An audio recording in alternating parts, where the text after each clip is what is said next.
আমার ওর সাথে রাত্রে দেখা হওয়ার কথা ছিল, শুক্রবারে রাত্রে দেখা হওয়ার কথা ছিল। আমাদের বললো যে আপনি আমার সেন্টারে আসেন, কিন্তু আনফর্চুনেটলি বৃহস্পতিবার আমি ফেনে যেতেছিলাম, যাওয়ার পথেই তার সাথে রাস্তায় দেখা।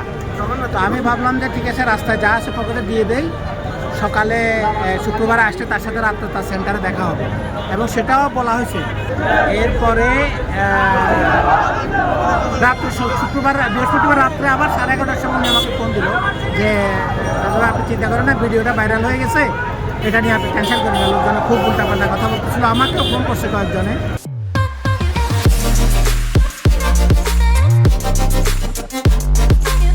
আমি জামাত করি, কেন তাকে টাকা দিলাম, এই জাতীয় প্রশ্নও আসছে।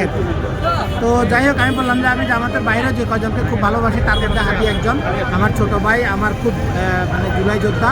জুলাই আন্দোলনে আমিও জেলে গিয়েছিলাম, সে আমার জন্য প্রতিবাদ জানিয়েছিল। এই সব মিলে তার সাথে আমার সম্পর্ক অনেক দিনের আন্দোলনের সময়কালীন সময়। আমার এটা আমি অনুভূতি প্রকাশ করতে পারি না। ওর মৃত্যুটা আমার ভাই হারালে আমি